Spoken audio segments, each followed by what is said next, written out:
Hai teman-teman, selamat datang di channel artikel YouTube. Channel pertama cerita Kenshin. Kali ini admin upload lagi ya. Terima kasih.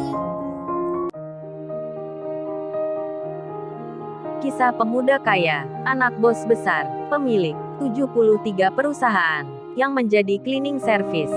Episode 425. Kenshin yang bangun pagi, segera saja keluar, berada di halaman depan, menikmati sejuknya hari.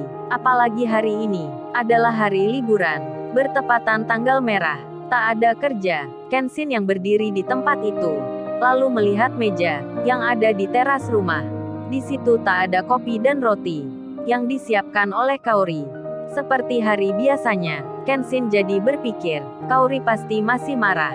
Ia masih cemburu mengenai masalah yang kemarin. Kenshin pun memahami akan sikap istrinya yang saat ini lagi marah. Kemudian Kenshin masuk ke dalam untuk menemui Kaori. Ketika itu Kaori ada di dapur, lagi membuat masakan pagi bersama bibi pembantu rumahnya. Kenshin langsung mendekati. Kemudian ia bicara. Kenshin mengucapkan kata, tiba-tiba memanggil istrinya dengan sebutan, Kaori sayang, kopinya kok nggak ada ya? Kamu belum buatin untukku? Atau emang udah habis? Aku lagi pingin minum nih. Mendengar hal itu, Kaori pun curiga. Hatinya pun bicara, tumben sekali Kenshin memanggilku begitu. Pasti dia ada maunya, pingin merayuku, biar aku nggak marah. Kaori pun hanya diam. Ia tak menjawabnya. Malah pembantunya yang bilang, kalau gitu saya buatkan saja ya Mas Kenshin. Saya bikinkan kopinya. Kaori langsung menyahutnya. Jangan Bi, jangan buatkan kopi. Bibi bantu aja Kaori. Kan ini belum selesai. Masa melakukan kerja yang lain? Kenshin yang mendengarnya. Kaori yang bicara seperti itu. Langsung ia berjalan lagi. Lebih dekat ke Kaori. Kenshin memeluk Kaori dari belakang. Sembari Kenshin bilang, kamu marah ya? Cemburu masalah kemarin. Kenshin lalu mencium rambut belakang istrinya. Kaori pun langsung melepaskan. Kemudian ia bicara, ih apaan sih kamu main peluk segala? Pakai cium-cium pula. Gak malu apa ada bibi di sini? Kaori menghindari Kenshin. Wajahnya nampak tak suka. Rambut yang dicium Kenshin itu bahkan dibersihkan dengan tangannya. Kenshin yang melihatnya jadi gemas rasanya. Sampai ia bicara, Kaori sayang, kalau marah jangan lama-lama ya. Sampai tak mau aku sentuh gitu. Kan aku suami kamu. Kenshin tersenyum sambil melihat istrinya yang cemberut mukanya seperti tak terima. Dan Kenshin bertanya, oh ya Kaori kopinya ada nggak? Aku pingin minum sekali nih. Kaori menjawabnya, kopinya sudah habis. Kamu beli aja di luar. Sekali-kali bikin sendiri. Apa kamu nggak bisa ya? Jangan merepotin orang. Kenshin menyahutnya, oh jadi kopinya habis ya? Ya sudah kalau gitu, aku tak beli sendiri saja. Biar nggak merepotin kamu. Kenshin mengambil dompetnya, lalu melihat uangnya. Ternyata tinggal ribuan. Kenshin lalu merasa, uang ini sepertinya kurang untuk ke warung nanti. Oleh karena itu, ia membawa saja salah satu ATM miliknya. Kemudian Kenshin berpikir sejenak, karena keluar untuk membeli kopi. Mungkin itu tak akan lama. Kenshin pun meninggalkan dompetnya, serta pula handphonenya. Ia kemudian bicara pada Kaori istrinya, sayang titip ya dompet sama handphoneku. Aku taruh di meja ini. Mau keluar sebentar dulu, untuk ke warung. Kaori melihatnya, melihat Kenshin menaruh dompetnya, serta juga handphonenya, dan Kaori diam saja. Ia tak menjawabnya. Kemudian Kenshin keluar, dengan mengenakan celana tak panjang. Pakaiannya hanya biasa, alas kakinya sederhana. Kenshin membuka pagar rumah.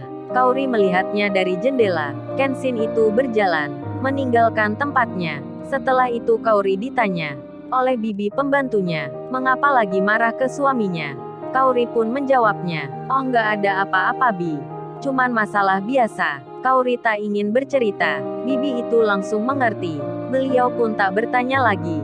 Kemudian Kenshin sudah di jalan raya, dilihat warung yang biasanya belum nampak buka. Kenshin pun berjalan lagi, mencari tempat yang lainnya. Namun saat itu, banyak juga warung-warung yang tutup.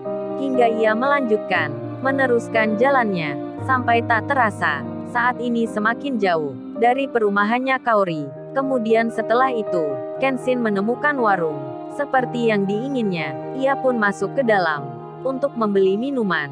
Beberapa saat kemudian, pandangannya tak sengaja melihat ke seberangnya, tepat di arah depannya, terlihat dua anak kecil yang menjajakan makanan, menawarkan pada pengguna jalan yang sedang lewat di depannya. Kenshin pun memperhatikan kedua anak itu. Lalu tiba-tiba, pemilik warung pun bercerita, "Kasihan memang anak-anak itu, Mas. Seharusnya mereka bersekolah, tapi malah sudah bekerja." Itu mereka adalah adik kakak Mas. Yang satu usianya 10 tahun, yang kakaknya 13 tahun.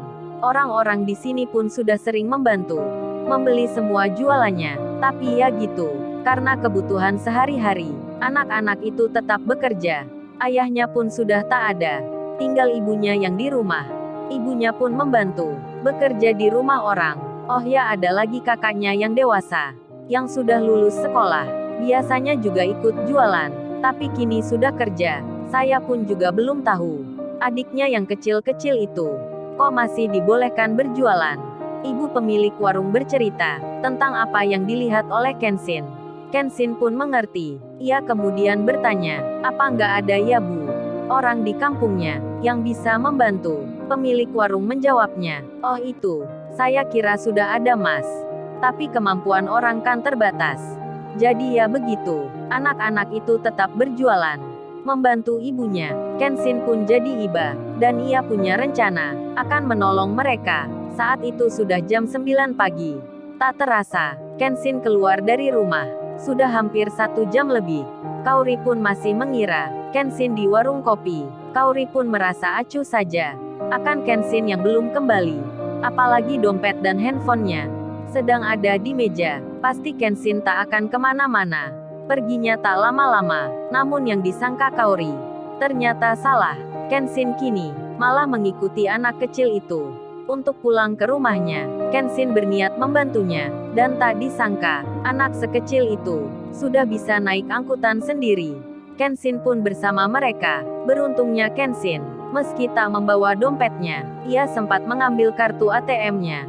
Dan ternyata kini, 3 jam pun berlalu. Sampai Bibi, pembantu rumahnya Kaori bertanya, "Non Kaori, kok Mas Kenshin belum kembali lagi? Padahal sudah dari tadi. Apa masih di warung atau gimana ya? Kan Mas Kenshin tak membawa dompetnya?" Kaori yang mulai resah juga malah menjawabnya, "Mungkin dia di warung Bi. Nonton TV kali." Kaori asal aja bicara, padahal ia juga sama ingin tahu pula tentang di mana suaminya. Sampai handphonenya Kenshin berdering. Rupanya Iwan menelpon. Kaori pun mengangkatnya. Iwan itu akan bertanya, malah Kaori mendahului. Kaori bicara, "Apa Mas Iwan bersama Kenshin ya? Apa Kenshin di situ?" Mendengar pertanyaan itu, Iwan pun jadi bingung. Kan tujuannya telepon ini untuk mencari Kenshin, malah ditanya begitu. Dan Iwan menjawabnya, "Loh bukannya ini handphonenya Kenshin ya Mbak Kaori? Kok malah tanya ke saya?" Kaori membalasnya, "Iya Mas Iwan itu benar. Ini karena Kenshin keluar dari tadi. Kenshin pun belum kembali. Sedang handphone dan dompetnya ditinggal di rumah." Kaori bercerita awalnya. Iwan pun mengerti. Ternyata begitu. Kenshin ke warung kopi, belum juga pulang. Dan Iwan bicara, "Mungkin Kenshin lagi pingin liburan Mbak, dengan di warung kopi seharian." "Hahaha," Iwan bercanda. Kaori membalasnya, "Bisa aja Mas Iwan ini." Kemudian pembicaraan itu selesai. Kaori masih menunggu Kenshin hingga melewati siang. Sampai sore datang. Kenshin belum kembali juga. Hingga Kaori menyuruh security-nya dan beberapa orang yang kerja di rumahnya untuk mencari suaminya di warung-warung depan. Mereka pun segera melakukan. Namun setelah dicari-cari, Kenshin itu tak ditemukan. Kaori yang mendapat laporan kini menjadi panik. Dirinya mulai khawatir tentang keberadaan Kenshin. Kenshin sendiri rupanya sudah di rumah anak kecil itu. Kenshin sedang bicara dengan tetangganya. Tetangganya banyak yang bilang, "Memang ya gini Mas kondisinya. Anak-anak ini, setelah dari pulang jualan, mereka sendiri di rumahnya. Kadang kita para tetangga ini yang memberi makanan.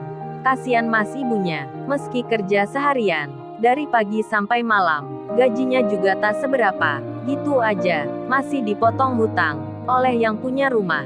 Apalagi kakaknya mereka ini. Sama Mas kerja ikut orang Jadi pelayan di restoran. Berangkat pagi pulangnya malam. Kita ini kasihan. Yang diikuti itu, orangnya pelit sekali. Banyak karyawannya yang gak betah. Soalnya gajinya sedikit. Saya ini sampai kasihan. Nabila itu wanita cantik. Kok mau kerja di situ? Ya gimana mas? Cari kerja sekarang susah. Sedang kebutuhan terus ada. Tetangga itu bercerita ke Kenshin. Sampai tak terasa, sekarang sudah pukul di waktu 7 malam. Kenshin pun sampai lupa, tak memberi kabar Kaori. Apalagi ia tak membawa handphone.